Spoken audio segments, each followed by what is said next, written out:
मुझे इस बात की प्रसन्नता है कि 22 साल बाद भारतीय जनता पार्टी को पंचायत प्रतिनिधियों को अधिकार देने का एक उनको याद आई है।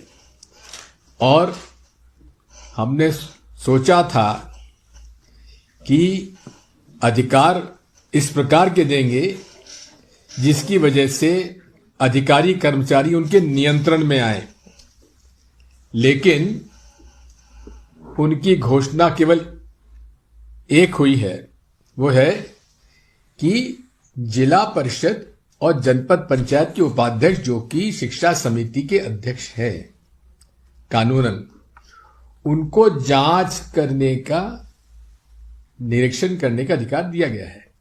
लेकिन उनके निरीक्षण पर कार्रवाई करने का अधिकार किसके पास है?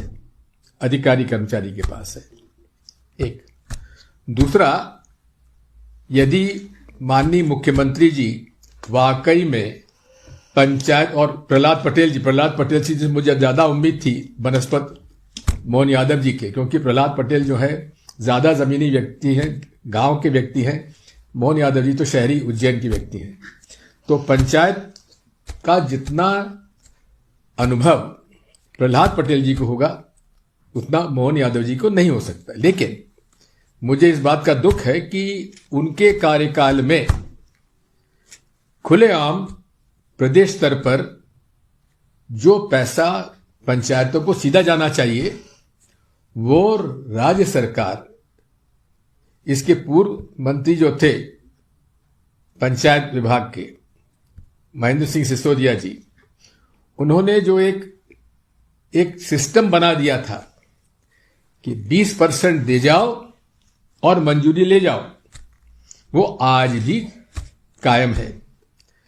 मेरे चुनाव क्षेत्र के राजगढ़ पार्लियामेंट सीट के अनेक ऐसे सरपंच हैं जिन्होंने एडवांस दे दिया, एडवांस बुकिंग कर दी, 20% जमा कर दिए, लेकिन पैसा उनको नहीं मिल पाया।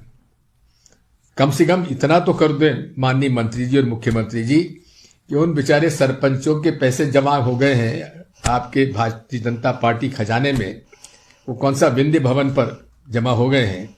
उस विंध्य भवन पर जमा होने के बाद भी इनको किस्त नहीं मिल रही है इनकी, इतना तो कर दीजिए, बाकी आपसे कोई उम्मीद नहीं है।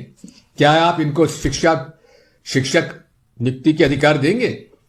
क्या आपको आंगनवाड़ी कार्यकर्ता, आपके निचले स्तर के जितने भी हमारे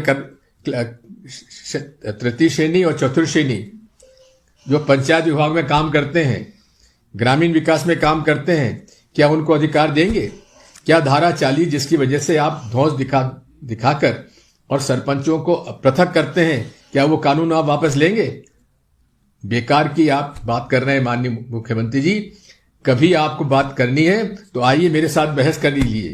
प्रहलाद पटेल जी, मैं चुनौती देता हूं आपको भी कि मुझसे बहस कर लीजिए, और पूर्व के सरपंच और जनपद अध्यक्ष जिला परिषद में जो आपकी पार्टी के हैं, मैं नहीं कहता मेरी पार्टी की बुलाओ, क्योंकि मैं सुन रहा था उन कह रहे थे कांग्रेस भाजपा। अरे कांग्रेस भाजपा नहीं है, ये पंचायत के अधिकार की बात है माननीय मुख्यमंत्री जी।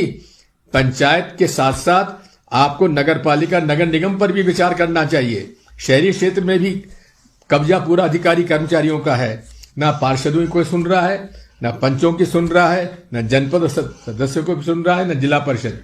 जिला परिषद अध्यक्ष को आपने गाड़ी तो दे दी, उसको आपने दर्जा भी दे दिया, लेकिन राजगढ़ के जिला परिषद अध्यक्ष को निमंत्रण देने के बाद भी उसको मंच से जाने के लिए एक थानेदार और हेड कांस्टेबल राज्य मंत्री के दर्जे को उसको मंच में नहीं चढ़ने दे रहा है। यह है आपका पंचायत राज और आपका अधिकार।